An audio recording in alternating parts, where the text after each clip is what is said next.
Emotions running free.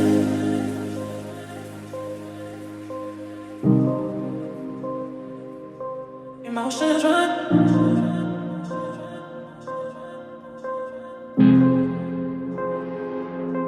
emotions running free.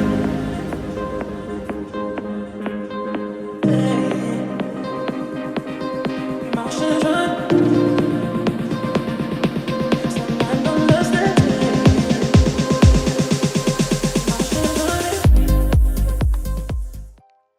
All right, hi, hello, welcome back to my YouTube channel. And you probably already know who I am, even though I'm using this emoji sort of AI thing in this kind of setup. Yet this time around, it's called Effort 2. So in this season, and number one, I have a few topics that I'm going to share with you. Sort of like kind of like This Is Life, which the season that I had before in this channel, but this is a bit different. So I'm gonna bring a few topics that's gonna be different, and hopefully every single week, every day, I'm planning to do it every day that I have a topic for you guys to listen to. All right, and the first episode, I have a topic called Seven Signs of Culture, Seven Signs of Toxic Culture. And I think when I say toxic culture is when you work out there, in your own job, and you know that your circle or your friends around you are a bit toxic.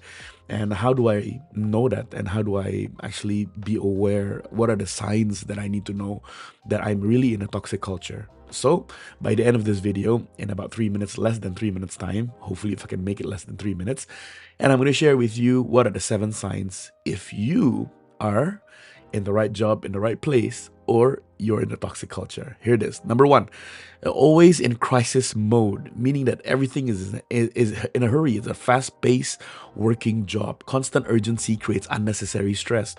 You know it because every time you're pushed to do something, every time time is running low, and there's tasks here and there that you need to do.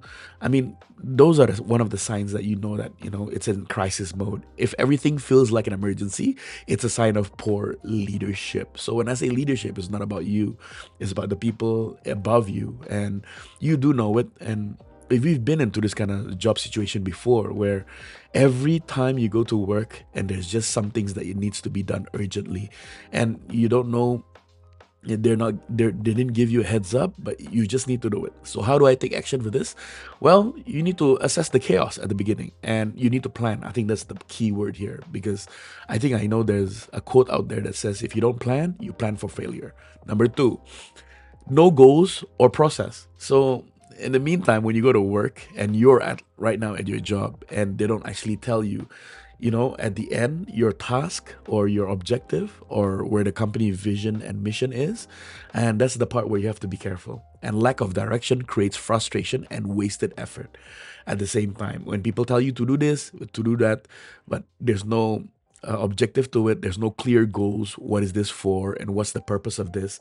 At the same time, you know that the effort that you have put in your work, it's going to be a waste. Now, how do I care with this, and the action do I need to do? Well, request. Maybe it's time for you to ask, and every time you're given a task, and let the other person know that, when you give me a task, there's need to be a purpose at the end. What is this for, and why am I doing this, and which project is this for? I think that's very important. Number three, poor communication. Yeah, being left in the dark about decisions build distrust. You know it. And sometimes you're asked to do things, but there was it's like you're not filling into the whole information. What is this for? Teams thrive. You have to know something. Every team out there, they thrive when leaders are transparent and clear. So all the leaders who's listening to me right now, make sure you're very clear to your team, because it gives comfort. It gives a little bit of closure, where they know that you're very transparent, and you ask them to do something, and they know what is it for, and the bigger picture at the end. I mean, it's just nice that way. And if you are in that situation, what kind of action you should take? Well, you need to ask for regular updates, and hopefully you have a team huddle. Like, I know a company where every single week, or before they start their week on Monday, they have a team huddle. It doesn't have to be long, it can be just 5 minutes, and you ask each team what are their requirements, or what job do they have, and what are your tasks today, and what have you achieved throughout the whole week. I think that's a better way of communication. Number four, Clicks and favorites. This is the most common one, and you know it. Treatment, a special treatment. It erodes trust and team morale. It fades away trust and the team motivation. And if you have clicks and different treatment for everyone, it's, I've been in a company where the leaders, they favor one team and they favor one person, and it's just not nice to see, because you do know that whatever you do at the end of the day, there's always a negative side when they see it.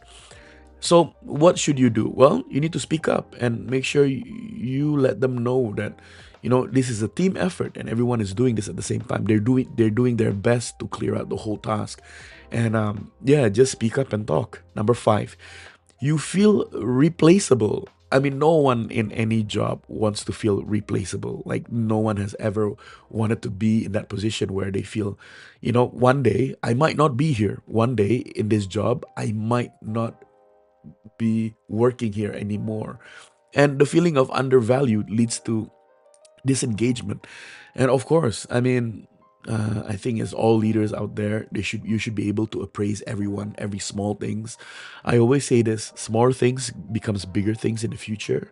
A very common quotes that I have ever made is that, when you are trustworthy and people trust you with smaller things, and they'll give you the bigger things in the future.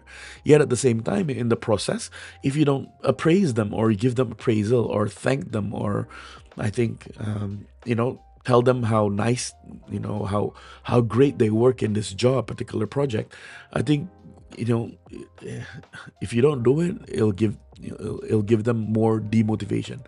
So what should you do if you're in that position as someone who doesn't get appraisal along the way?